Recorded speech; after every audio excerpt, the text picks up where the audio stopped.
இருக்குது. ஏன்னா தர்மசக்கரன்னு ஒரு படம், அது நான் கோ டைரக்டரு. விவேக் நானும் சினிமாவுக்கு வர்றதுக்கு முன்னாடியே ஃப்ரெண்ட்ஸு. நாசர் சார் அப்படி தான், நாங்கள்லாம் சினிமாவுக்கு வர்றதுக்கு முன்னாடியே ஃபிலிம் சொசைட்டியில் மெம்பர்ஸ், ஃப்ரெண்ட்ஸு. இப்போ விவேக் வந்து ஒரு மாதிரி ராவுத்தர் சார்கிட்ட ஒரு கதை சொன்னாப்பில். நான் போய் கதை சொன்னேன்.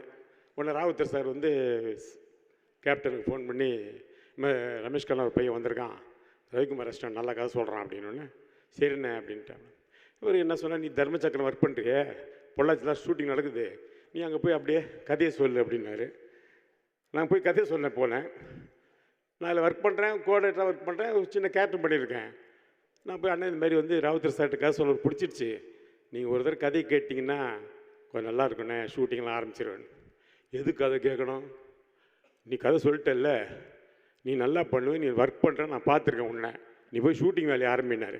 கதையே கேட்காம என்னை டைரக்டராக ஒத்துக்கினார் விஜயகாந்த் சார் தான். அதனால தான் அவர் 54 டைரக்டர் ரிவ்யூ பண்ணியிருக்கலாம் முடியாது. ஆனால் சில பல காரணங்கள் அப்படியே அது தள்ளி போயிடுச்சு. அந்த கதை தான் அப்புறம் பின்னாடி ஆதவன் சூரியன் வச்சு பண்ணேன், சூர்யா வச்சு பண்ண கதை. அந்த கதை விஜயகாந்த் சாருக்காக பண்ண கதை. அதுமாதிரி விஜயகாந்த் சாரோட நிறைய மரியாதை வானத்து போல பண்ணியிருக்கேன். சிவா சாருடைய ப்ரொடக்ஷனில் மரியாதை பண்ணியிருக்கேன். நானும் அம்மு எல்லாமே அந்த ஷூட்டிங்கில் இருந்திருக்கிறோம். ஷூட்டிங் நடக்கும்போது எல்லாம் கேரவனில் உட்காருவாங்க இப்போல்லாம். ஆனால் அவர் கேரவனில் உட்கார மாட்டார். வெளியில் ஒரு கொடையை பிடிச்சின்னு கொடையை கூட பிடிக்க விட மாட்டார். சுதீஷ் சார் தெரியும். அவரே பிடிச்சிக்கிட்டு போ அப்படி உட்காந்துருப்பார். ஒரு ஸ்டூலில் நிமிர்ந்து உட்காந்துருப்பார். நமக்கே இடுப்பு வலிக்கும். பார்த்தா கூட்டம் சரியான கூட்டம் வந்துடும், ரசிகர்கள் கூட்டம்.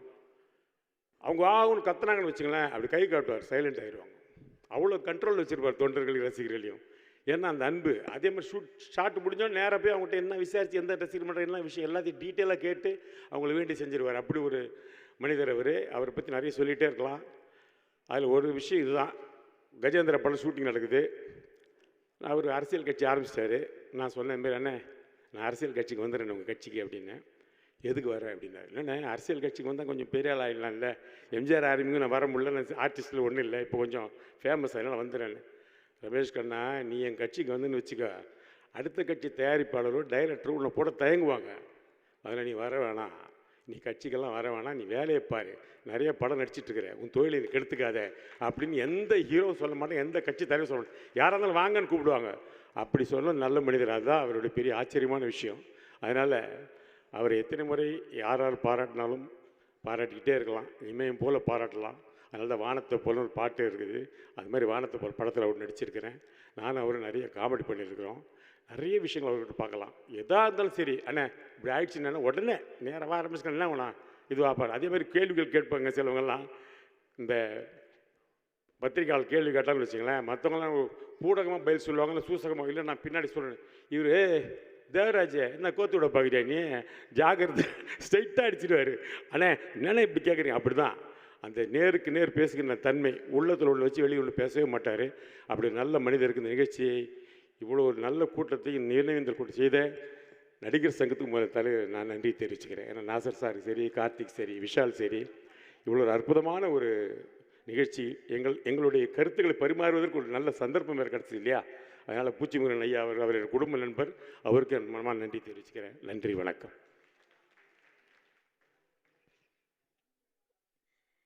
நம்முடைய கேப்டனுக்கு நம்ம தமிழ்நாட்டில் மட்டும் ஃபேன்ஸுன்னு கிடையாது, உலகம் பூராவும் நிறைய ஃபேன்ஸ் இருக்காங்க. நம்முடைய கேப்டனுடைய ஃபேன்ஸ் ஆந்திரா நகரிலேருந்து வந்திருக்காங்க. நம்முடைய பெப்சி தலைவர் ஆர்கே சுலமணி அவர்களுடைய கெஸ்ட்டும் கூட. அவர்கள் இப்பொழுது நமது கேப்டனுக்கு மலர் தூவி அஞ்சலி செலுத்துகிறார்கள். ஆந்திரா நகரிலிருந்து வந்திருக்காங்க.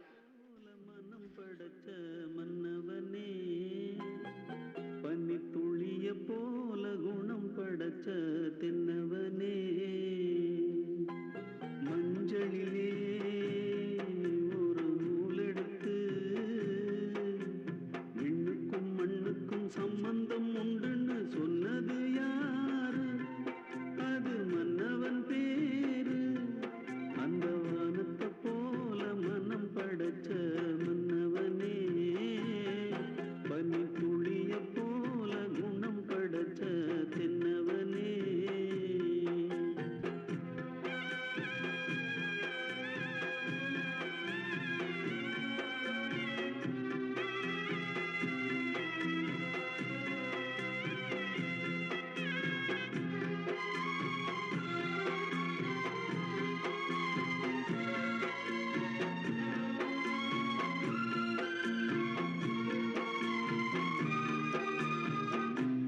வாழ்ந்தா இவரை மாதிரி வாழணும் அப்படின்னு சொல்ற மாதிரி ஒவ்வொரு நிகழ்வுமே இருக்கு. இப்பொழுது நமது தென்னிந்திய நடிகர் சங்க பொதுச் செயலாளர் திரு விஷால் அவர்கள் வந்து இங்க புகழஞ்சலி செலுத்துமாறு அன்புடன் கேட்டுக்கொள்கிறோம். பனித்துளிய போல குணம் படைச்ச தென்னவனே மஞ்சளிலே. இந்த சாமி விஜயகாந்த் அண்ணன் வாழ்ந்த பூமியில் வாழ்கிற ஒரு மனிதனா, இந்த கலைத்துறையில் ஒரு மேதாவி, ஒரு நடிகர், கேப்டன் விஜயகாந்த் நடித்த அதே கலைத்துறையில் ஒரு நடிகனா, கேப்டன் விஜயகாந்த் அண்ணனோட ரசிகனா, கேப்டன் அண்ணன் ஏங்கிட்டு இருந்த தலைவராக இந்த நடிகர் சங்கத்தில் நானும் ஒரு உறுப்பினராக, ஒரு பொதுச் செயலாளராக இன்னைக்கு, அதுபோக அவரோட கட்சி, இது நான் வந்து வெளிப்படையாக சொல்கிறதுல எனக்கு எந்த தயக்கமும் இல்லை. எனக்கு கொடுத்த தைரியம் அவர் தான். தேமுதிக கட்சிக்கு வாக்களித்த வாக்காளராக எல்லா வகையிலையும் நான் உங்களுக்கு இங்கிட்டு வந்ததுக்கு நான் நன்றி தெரிவிச்சுக்கிறேன். அதான் நிறைய பேர் சொன்னது மாதிரி இறந்ததுக்கு அப்புறம்தான் அவர் சாமின்னுவாங்க. வாழும்போதே சில மனிதர்கள் தான் அந்த பேர் வாங்கக்கூடிய ஒரு விஷயம். வாழ்ந்துட்டு இருக்கும்போதே அவர் சாமி அப்படின்னு பார்த்து வியந்து பார்த்த அத்தனை பேர், வெறும் சினிமா துறை மட்டும் இல்லை, இந்த அவர் அந்த ஏவியில் நீங்கள் பார்க்கும்போது யார் வந்தாலும் பட்னியாக போகக்கூடாது. அவர் அலுவலகத்துக்கு வந்த யாராக இருந்தாலும், அது சினிமா துறை சார்ந்தவங்க. நான் கேள்விப்பட்டது என்னென்னா, அசிஸ்டன்ட் டைரக்டர்ஸ், அப்போது ரொம்ப கஷ்டப்படுற அசிஸ்டன்ட் டைரக்டர்ஸ் வந்து அவர் ஆஃபீஸ்க்கு வந்தால் 3 வேளை சாப்பாடு போடுறதுக்கு ஒரு இடம் இருக்குன்ட்டு எல்லா உதவி இயக்குநர்களுக்கும் ஒரு பலம் இருந்தது. ஏன்னா அப்போது வாய்ப்பு தேடிட்டு இருக்கும்போது அவங்களுக்கு சாப்பாடு, உணவு தேவையில்லை. அது அவர் மனசில் இருந்து எல்லாருக்கும் சாப்பாடு சரிசமமாக இருக்கணும். படப்பிடிப்பில் சாப்பாடுன்ற விஷயத்தில் வந்து எந்த பாரபட்சம் பார்க்கக்கூடாதுன்ற வகையில் எங்களை மாதிரி இளைஞர்களை ஊக்கப்படுத்தின ஒரு சாமி வந்து விஜயகாந்த் அண்ணன். அவர் பாதையில் அப்படி பண்ணணுன்ற விஷயத்தில் நாங்களும் அந்த அந்த முயற்சியில் ஈடுபட்டோம். விஜயகாந்த் அண்ணன் மறைவு அப்போ இருந்திருக்கணும், கூட இருந்து நாங்கள் அந்த மரியாதை செலுத்திருக்கணும். அந்த நேரத்தில் நானும் ஊரில் இல்லை, கார்த்தியும் ஊரில் இல்லை. முதல்ல அந்த குடும்பத்துக்கு நான் மன்னிப்பு கேட்டுக்கிறேன். நான் சண்முக பாண்டியன்கிட்ட நான் ஒரே ஒரு விஷயம் நான் சொல்லிக்க விருப்பப்படுறேன். கேப்டன் நான் வந்து உங்களுக்கே தெரியும், நிறைய நடிகர்களுக்கு வந்து மேலே வர்றதுக்கு ஒரு தூணாக இருந்திருக்காரு. எது பற்றியும் யோசிக்கலை, காசு வாங்கலை, காசு கொடுத்தாலும் வாங்கியிருக்க மாட்டார். ஆனால் அன்னைக்கு பண்ணணும்னு அவசியம் கிடையாது. ஆனால் அந்த நடிகர்களுக்கு வந்து ஒரு பிளாட்ஃபார்மாக இருந்து, பரவாயில்ல அந்த பசங்க வளரட்டும் அப்படின்னு சொல்லி அவர் ஒரு வாய்ப்பு கொடுத்தாரு. நான் உங்கள் வீட்டு பிள்ளையாக நான் சொல்கிறேன், உன்னோட படத்தில் எப்பயாவது நானும் நீயும் சேர்ந்து நடிக்கணும்னு உனக்கு ஆசை இருந்தால் நான் வரேன்.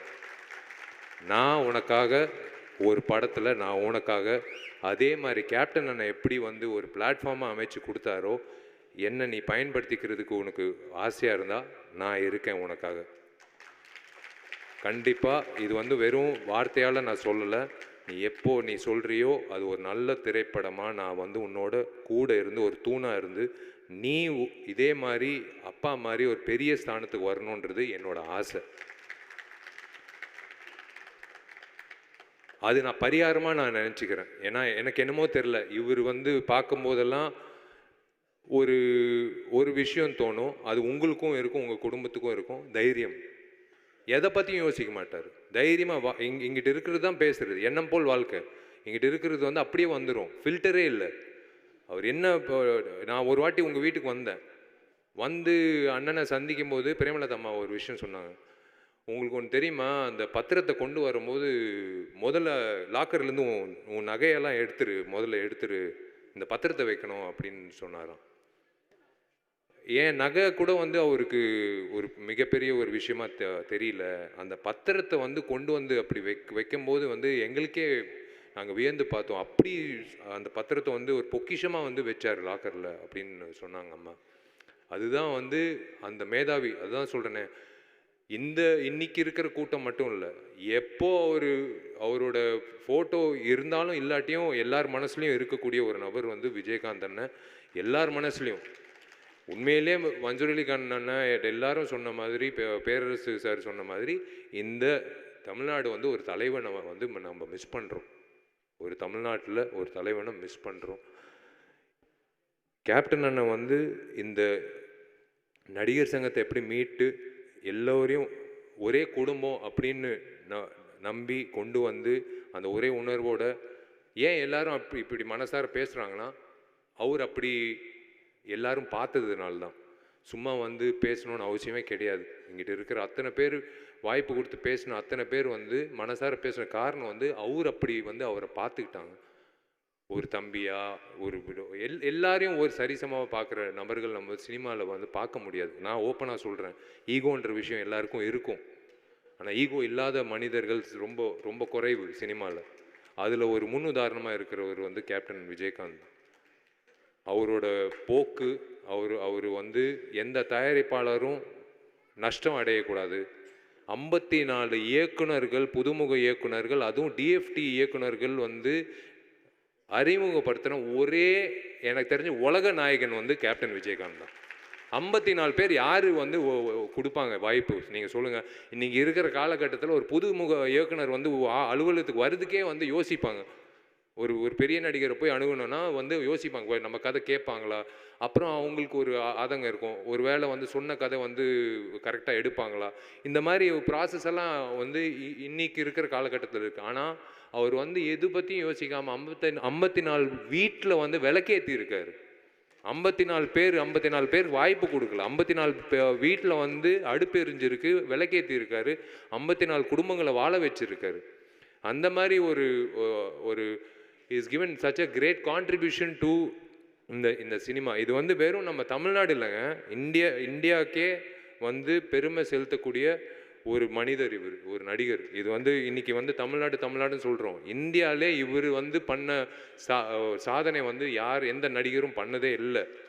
யாருக்கும் அந்த தைரியமும் வராது, யாருக்கும் அந்த தைரியம் கிடையாது. நான் ஓப்பனாக சொல்கிறேன். எத்தனையோ பேர் இப்போ நானும் புதுமுக இயக்குநர்கள் வாய்ப்பு கொடுக்குறோம், எல்லாரும் கொடுக்குறோம். ஆனால் 54 இயக்குநர்கள் வந்து அந்த டைமில் வந்து அவர் கொடுத்து, எனக்கு இவர் மூலிமா எனக்கு ஆர்கே செல்வமணி சார் வந்து அவரோட அசிஸ்டன்ட் டைரக்டராக நான் சேரணும்னு சொல்லி எங்கள் அப்பா கிட்ட வந்து கெஞ்சி, அப்போது ஒரு வாட்டி அவரை சந்தித்து நான் கேட்டேன். ஏன்னா புலன் விசாரணை, கேப்டன் பிரபாகரன் அப்படி பார்க்கும்போது டிஎஃப்டியில் சேரணும்னு ஒரு ஆசை வந்தது அவரால் தான். அண்ணன் செல்வமணி சார் கிட்ட அசிஸ்டன்ட் டைரக்டராக சேரணும் அப்படின்னு சொன்ன வந்து இப்படி கேப்டன் அண்ணன் பண்ண படங்கள் வந்து எல்லா நடிகர்களும் சரிசமமாக வளர வச்சு, எல்லா இயக்குநர்களும் சரிசமமாக வளர வச்சு, எல்லா தயாரிப்பாளர்களும், நீங்கள் ஒரு தயாரிப்பாளர் சொல்லுங்கள், எனக்கு வந்து அவர் மேலே ஒரு கம்ப்ளைண்ட் இருக்குது அப்படின்னு. எங்களை மாதிரி ஆர்டிஸ்ட் எல்லாரும் கம்ப்ளைண்ட் இருக்குது. ஆனால் ஒரு கம்ப்ளைண்ட் இல்லாத ஒரே நடிகர் இந்த நடிகர் தான். எந்த கம்ப்ளைண்ட்டும் கிடையாது, எந்த சங்கத்துலேயும் எந்த கம்ப்ளைண்ட்டும் கிடையாது. இந்த மனிதர் வந்து உண்மையிலேயே வந்து இதோ சிரிக்கிறாரு, உண்மையிலேயே எங்கிட்டயோ சிரிக்கிறார் நம்மளை பார்த்து, உங்களை பார்த்து உங்களை வாழ்த்துறார், உங்களை வாழ்நாள் பூரா வாழ்த்துறார். நான் பிரேமலதா அம்மாவுக்கு நான் கடமைப்பட்டிருக்கேன், சுதீஷ் சாருக்கு நான் கடமைப்பட்டிருக்கேன். நான் சொன்ன விஷயத்த சத்தியமாக சொல்கிறேன். வெறும் இந்த மைக்கு, இந்த கூட்டம், பேசணும், உணர்ச்சி அப்படியெல்லாம் கிடையாது. அவருக்கு நான் பண்ண வேண்டிய விஷயம் வந்து எனக்கு மனசார நான் சொல்ல வேண்டிய விஷயம் நான் உனக்கு சொல்கிறேன். நீ எப்போ சொல்கிறியோ ஒரு நல்ல ஒரு அமைப்பாக, ஒரு நல்ல ஒரு திரைப்படமாக இந்த திரை உலகத்துக்கு காட்டுவோம். அதுதான் வந்து இந்த மனிதருக்கு நான் வந்து கொடுக்கக்கூடிய எனக்கு நான் வந்து என்னால் முடிஞ்ச அளவுக்கு நான் அர்ப்பணிக்கிற ஒரு விஷயம். ரொம்ப ரொம்ப அதாவது சந்தோஷமாக இருக்குன்னு ஏன் சொல்கிறேன்னா, இவர் சிரிக்கிறாரு. இந்த நேரத்தில் வந்து இவரை பற்றி இத்தனை பேர் வந்து பேசி இத்தனை தயாரிப்பாளர் சங்கம், இயக்குனர்கள் சங்கம், எல்லாம் விவசாயிகள் சங்கம், இவங்கெல்லாம் வரணும்னு அவசியமே கிடையாது. ஆனால் கூப்பிட்ட உடனே வந்ததுக்கு காரணம் வந்து இது சும்மா ஒரு கட்டளைக்காக நாங்கள் வர சொல்லணும் அது அப்படின்லாம் இல்லை. உங்கள் அப்பாக்காக தான் வந்தாங்க. நாங்கள் கூப்பிட்டதுனால இல்லை, உங்கள் அப்பாவோட ஃபோட்டோ வச்சு நாங்கள் கீழே போட்டோம் நடிகர் சங்கம் உங்களை அழைக்கிறது. ஆனால் கீழே நடிகர் சங்கம் பார்க்கல, ஏன்னா அவர் தான் உருவாக்குனார் நடிகர் சங்கம். மேலே இருக்கிற அந்த ஃபோட்டோ பார்த்து தான் எல்லோரும் வந்திருக்காங்க. ஸோ அந்த வகையில் வந்து கண்டிப்பாக இந்த சாமி வந்து மேற்கொண்டு இந்த கலைத்துறைக்கும் சரி மக்களுக்கும் சரி உங்கள் சார்பாக வந்து கண்டிப்பாக வந்து அந்த நற்பணிகள், அந்த நல்திட்டங்கள், நல்ல விஷயங்கள் மேற்கொண்டு நடக்கும்ன்றது நான் நம்புகிறேன். நீங்கள் எல்லோரும் நல்லா இருக்கணும். நீங்கள் 2 பேரும் நல்லா இருக்கணும். அம்மா